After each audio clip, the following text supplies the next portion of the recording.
സിനിമകൾ എപ്പോഴും ഇരു കൈയും നീട്ടി സ്വീകരിക്കുന്ന മലയാളി പ്രേക്ഷകരിലേക്ക് ഈ ആഴ്ച എത്തുന്ന ഏറ്റവും പുതിയ ചിത്രമാണ് മന്ദാകിനി. കല്യാണം എന്നൊരു വിഷയം പ്രമേയമായി ഒരുപാട് സിനിമകൾ വന്നുകൊണ്ടിരിക്കുന്ന ഈ ഒരു സമയത്ത് തികച്ചും വ്യത്യസ്തമായ ഒരു കല്യാണവും അതിൽ കുറെ തമാശകളും കോർത്തിണക്കിക്കൊണ്ട് മികച്ച ക്വാളിറ്റിയിലും ഗംഭീര തിയേറ്റർ എക്സ്പീരിയൻസ് ഡിമാൻഡ് ചെയ്തുകൊണ്ടും മെയ് 24-ന് അതായത് നാളെയാണ് സിനിമ തിയേറ്ററുകളിൽ എത്തുന്നത്. മന്ദാകിനിയുടെ ഏറ്റവും വലിയ സ്പെഷ്യാലിറ്റി എന്ന് പറഞ്ഞാൽ അതിൽ അൽത്താഫ് അനാർക്കലി കോംബോ തന്നെയാണ്. അത് വളരെ ഡിഫറെൻ്റ് ആയിട്ട് നമുക്ക് തോന്നുന്ന ഒരു കോംബോ ആണ്. അൽത്താഫ് എന്ന് പറയുന്ന സംവിധായകനെ, അഭിനേതാവിനെ നമുക്കറിയാം. അദ്ദേഹം കോമഡി പറയുന്ന രീതി, ടൈമിംഗ് ഒക്കെ നമുക്കറിയാം.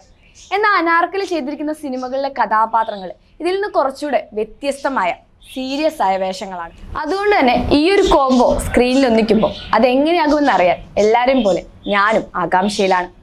അൽത്താഫിന്റെയും അനാർക്കലിയുടെയും ആരോമൽ, അമ്പിളി എന്നീ കഥാപാത്രങ്ങൾക്കൊപ്പം ഗണപതി, അശ്വതി ശ്രീകാന്ത്, കുട്ടിയേകിൽ, സരിത കുക്കു, ജാഫർ ഇടുക്കി എന്ന് തുടങ്ങി ഒരു പിടി കഴിവ് തെളിച്ച കലാകാരന്മാർ വന്നിക്കുന്നുണ്ട്. സിനിമയിലെ കാസ്റ്റിംഗിൽ എടുത്തു പറയേണ്ട ഏറ്റവും വലിയ പ്രത്യേകത എന്താണെന്ന് ചോദിച്ചാൽ ഞാൻ പറയും 5 ഡയറക്ടർമാർ സ്ക്രീനിൽ തകർത്താടാൻ പോകുന്ന ഒരു സിനിമയാണിതെന്ന്. അൽത്താഫിനൊപ്പം ലാൽ ജോസ്, ജൂഡ് ആന്റണി ജോസഫ്, അജയ് വാസുദേവ്, ജിയോ ബേബി എന്നിവരും ചിത്രത്തിൽ പ്രധാന വേഷത്തിലെത്തുന്നുണ്ട് എന്നത് സിനിമ കാണാൻ നമ്മളെ പ്രേരിപ്പിക്കുന്ന ഒരു വലിയ ഘടകം തന്നെയാണ്. ആഭാസം, പാപം ചെയ്യാത്തവർ എന്നെ കല്ലെറിയട്ടെ എന്നിങ്ങനെ തുടങ്ങിയ കൃത്യമായ പൊളിറ്റിക്സ് മുന്നോട്ട് വെക്കുന്ന ഒരു നല്ല സോഷ്യൽ മെസ്സേജ് നൽകുന്ന സിനിമകൾ പ്രേക്ഷകരിൽ എത്തിച്ച സഞ്ജു എസ് ഉണ്ണിത്താൻ എന്ന നിർമ്മാതാവിന്റെ സ്പയർ പ്രൊഡക്ഷൻസ് ആണ് ഈ സിനിമയും പ്രേക്ഷകരിലേക്ക് എത്തിക്കുന്നത്.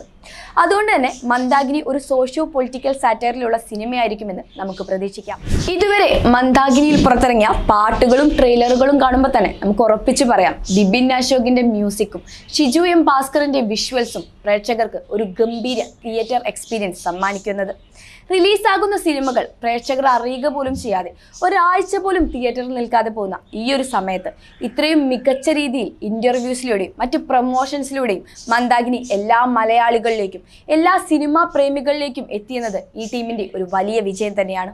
ഷിജു എം ഭാസ്കർ എന്ന എഴുത്തുകാരനൊപ്പം വിനോദ് ലീല എന്ന നവാഗത സംവിധായകൻ ചേർന്ന് ഒരു സിനിമയൊരുക്കുമ്പോൾ ഈ കോംബോ വർക്കൗട്ടായാൽ ഈ ആഴ്ച വരുന്ന ഒരു സൈലന്റ് ഹിറ്റ് തന്നെയായിരിക്കും മന്ദാകിനി.